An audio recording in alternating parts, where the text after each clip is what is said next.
অনুপ্রেরণার আরেক নাম থটস অফ বিল্লাল ভাইয়ের ফেসবুক পেজটি কিন্তু খুঁজে পাওয়া যাচ্ছে না। হঠাৎ করেই ফেসবুক থেকে তার পেজটি উধাও হয়ে গেল এবং ফেসবুক থেকে নাকি তার পেজটি অনেকেই সরিয়ে দিয়েছে। এক একজন এক একভাবে এটা দাবি করছে। আমি আপনাদের এই চিন্তা ভাবনার মধ্যে একটু পানি ঢেলে দিতে চাই। আমি প্রত্যেকটা ভিডিও, প্রত্যেকটা ফটো টেক ডাউন করব। প্রায় 1000-এর অধিক মানুষ দাবি করছে তার ফেসবুক পেজটি তারা নিজেরা সরিয়ে দিয়েছে। তবে গোপন সূত্রে জানতে পারি থটস অফ বিল্লালের পেজ কেউ সরিয়ে নেয়নি। থটস অফ বিল্লাল নিজেই তার পেজটি সাময়িকভাবে ডিঅ্যাক্টিভ করে রেখেছেন, কারণ তিনি জানে তার উপরে সাইবার হামলা হতে পারে। যেহেতু তিনি একজন চালাক চতুর মানুষ, সেহেতু সোশ্যাল মিডিয়ার মধ্যে তিনি আজকে সফল। থটস অফ বিল্লাল ছন্দ মিলে ভিডিও করে সোশ্যাল মিডিয়ার মধ্যে যত পরিমাণ ভাইরাল হতে পারেনি, তার চেয়ে বেশি ভাইরাল হয়েছে যখন তিনি ইন্টারভিউর মধ্যে এসে বললেন, আমি 3 মাসের মধ্যে প্রায় 45 লক্ষ টাকা ইনকাম করেছি। আর এই কথাটি শোনার সাথে সাথে তাকে অনুসরণ করে অসংখ্য মানুষ কন্টেন্ট বানাতে থাকে, সেইভাবে তার ভিডিওগুলো নিয়ে রি-আপলোড করতে থাকে। ফেসবুকের মধ্যে একটা সময় থটস অফ বিল্লালের ভিউ যদি 5 মিলিয়ন হইতো, যখন রি-আপলোড করা শুরু হলো তখন তার ভিউটা কমে আসে। আর এর পরবর্তীতে তিনি একটি সিদ্ধান্ত গ্রহণ করেন, তার ভিডিওগুলো যারা নিয়ে রি-আপলোড করছে বা ছবি আপলোড করছে সবাইকে তিনি একা দ্বারা স্ট্রাইক মারা শুরু করে। অসংখ্য ছোট ছোট ইউজার রয়েছে বা ছোট ছোট কন্টেন্ট ক্রিয়েটর রয়েছে যারা থটস অফ বিল্লালের ভিডিওগুলো ভালোবেসে তাদের টাইমলাইনের মধ্যে আপলোড করেছিল টাকা ইনকামের জন্য নয়, তারাও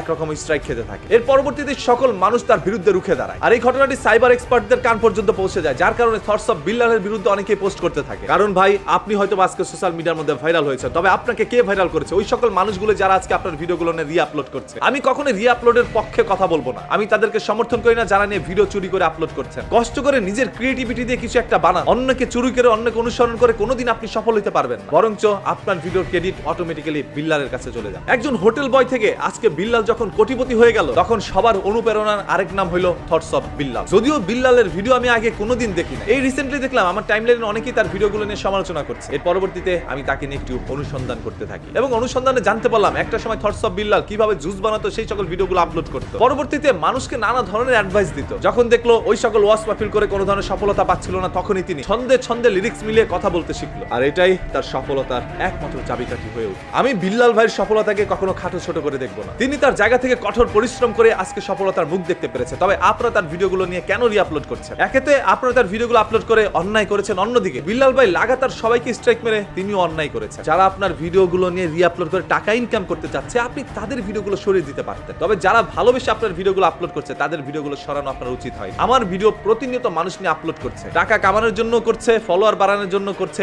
এমনিতেও করছে। আমি এখন পর্যন্ত কাউকে স্ট্রাইক মারি নাই। তবে হয়তোবা যারা নিয়ে আমার ভিডিওগুলো রি-আপলোড করে ভিউ ফলোয়ার কামাচ্ছে, তাদের জন্য আজকে আমার পেজে ভিউ নাই। এখন আমার কি করা প্রয়োজনীয়? তাদের ভিডিওগুলো সরানো। হয়তোবা তাদের ভিডিওগুলো সরিয়ে দিলে আমার ভিউটা বেড়ে যাবে। আমি কখনো কোনো চোরকে সমর্থন করব না। যারা এইভাবে নিয়ে অন্যের ভিডিও আপলোড করছেন, তারা এখনই আপলোড করা বন্ধ করুন। আদারওয়াইজ এরকম বিল্লাল ভাইয়ের মতো ওদের সিদ্ধান্ত নিতে প্রত্যেকটা কন্টেন্ট ক্রিয়েটর বাধ্য থাকে। আপনি যদি কাউকে ভালোবেসেই তার ভিডিওগুলো আপলোড করতে চান, তাহলে ভালোবেসে তার ভিডিওটা আপনার টাইমলাইনে শেয়ার করতে পারেন, রি-আপলোড নয়। এতে আপনার ভালোবাসার প্রকাশ না ঘটলেও আপনার স্বার্থের প্রকাশ বারবার হচ্ছে। আর স্বার্থপর মানুষগুলো কখনো কাউকে ভালোবাসতে পারেন। আর বিল্লাল ভাইকে একটা অনুরোধ করবো, যেহেতু আপনি সফলতা পেয়েছেন, এখন কত টাকা কামাচ্ছেন না কামাচ্ছেন এইগুলো এসে বলা বন্ধ করুন। আমি জানি এগুলো বললে আপনার ভিউ বেশি হচ্ছে, মানুষ আপনাকে বেশি দেখছে। এমন একটা ছবি আপলোড করে আপনি সেখান থেকে 20-30 হাজার 50 হাজার টাকাও কামাচ্ছেন। যে বা যারা এইভাবে ক্রেডিট নেক না কেন, সর্বশেষ কথা একটাই বলবো, একজন কন্টেন্ট ক্রিয়েটরের স্বপ্নের জায়গা হচ্ছে তার একটি ফেসবুক পেজ, একটি ইউটিউব চ্যানেল, এবং সেখান থেকে আয় করে তার সংসারটা তিনি চালান। যখন আপনি সেখানে গিয়ে তাকে আঘাত করবেন, তখন শুধুমাত্র তার হক বা রিজিকের পেটে লাথি মারা নয়, তখন আপনি তার পরিবারের প্রত্যেকটা সদস্যর রিজিকে লাথি মারলেন। আর এতে করে